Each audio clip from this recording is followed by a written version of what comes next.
नमस्कार दोस्तों, यह बात है 10 अप्रैल 1919 की, जब हमारे भारत में रॉलेट एक्ट एक काला कानून लागू हुआ था। जी हाँ दोस्तों, आज हम लोग बात करने वाले हैं जालियांवाला बाग हत्याकांड की, जो कि बहुत ही खूंखार रहा हमारे देश के लिए और बहुत ही काला दिन था। दोस्तों, ये जब कानून लागू हुआ था तो हमारे पूरा भारत का जो लोग थे वो इसका विरोध करने लग चुके थे। यहाँ तक कि गांधी जी भी इनका विरोध कर रहे थे रॉलेट एक्ट का, क्योंकि इसे काला कानून बोला जाता है। क्योंकि इस कानून में क्या था कि हम भारतीय को कभी भी अंग्रेज सरकार द्वारा गिरफ्तार किया जा सकता था, बिना किसी गलती बिना किसी जुर्म के कभी भी गिरफ्तार किया जा सकता था। तो इसका विरोध करने के लिए पूरा देश लग गया था कि करो, इसका विरोध करो। तो ये मतलब हैंडल नहीं हो रहा था। तो एक जगह था जालियांवाला बाग अमृतसर में, वहाँ पे इसका सभा रखा गया, ठीक है। तो वहाँ पे 2500 आदमी आए थे 13 अप्रैल 1919 की।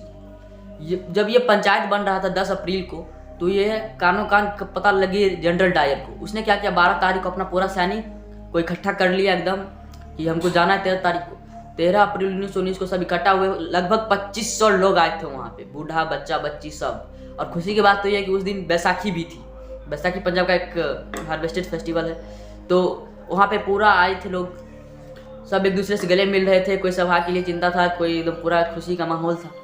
पूरा सभा की बात चल रही थी। और दुख की बात यह है कि जहाँ पे वो लोग सभा के लिए आए थे वहाँ पे सिर्फ एक ही दरवाजा था एंट्रेंस के।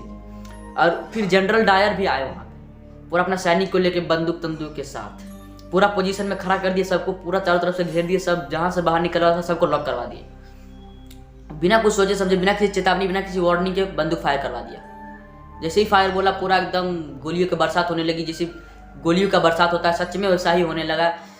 10 मिनट में 1600 बंदूक का बौछार होने लगा, एकदम पूरा ख़त्म होने लगा। किसी ने दीवार से कूद के भागने की कोशिश की, नाकाम रहे। किसी ने कुआं में कूद के भागने की कोशिश की, सब कोई नाकाम रहे उसमें। और पूरा चलते रहा फायरिंग। आप विश्वास नहीं करेंगे, पूरा खून ही खून लथपथ हो गया दोस्तों।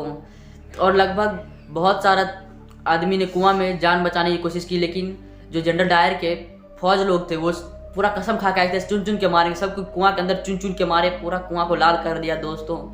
और उस कुआं को खूनी कुआं के नाम से भी जाना था, अभी तक भी खून भरा हुआ है उसमें। फिर जनरल डायर वहाँ से हंसते हंसते बाहर गया।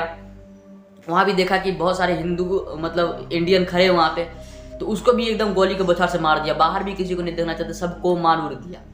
फिर इसके बाद क्या हुआ पता चला, ये कानून कोर्ट में गया। ये जो हत्या हुआ कोर्ट में गया। कोर्ट में जब गया तो पूछा गया क्यों मारा तुमने इसे। तो जनरल डायर क्या बोले कि अगर हम उसको नहीं मारते तो वो हमको मार देते, वो जितने भीड़ थे वो सारे मिलके हम लोग को मार देते, अगर हमको मुझे मजबूरन उस पर चलानी पड़ी गोली। और जो इन केस को हैंडल कर रहा था उसका नाम था जनरल ओ डायर। तो उसने इसके बात को सहमति दी, ठीक है। फिर ये आगे चल के हंटर कमीशन लाहौर में गया।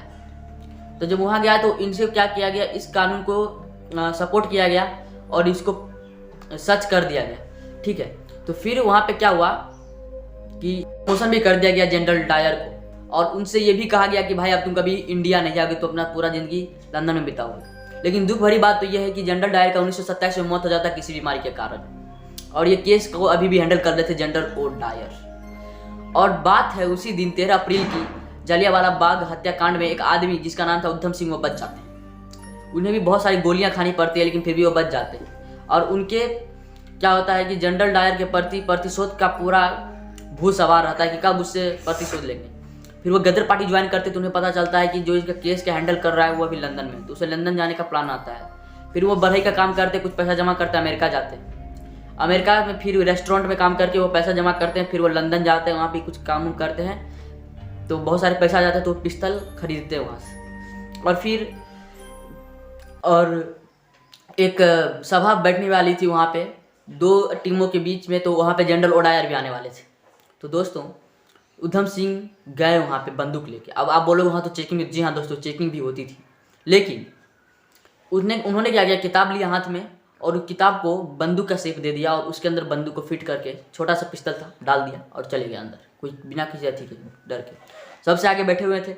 जैसे ही जनरल ओ डायर आया, सबसे मिल रहा था, और उसने उसको आवाज़ दिया और 3 के तीनों गोली उसके अंदर डाल दिए, छाती के अंदर।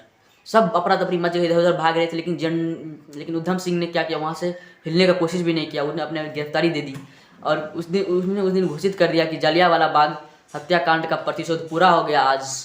तो दोस्तों, हमारी आज़ादी इतनी आसानी से नहीं मिली और 31 जुलाई 1940 को उनको फांसी की सज़ा भी दी गई थी, उधम सिंह को।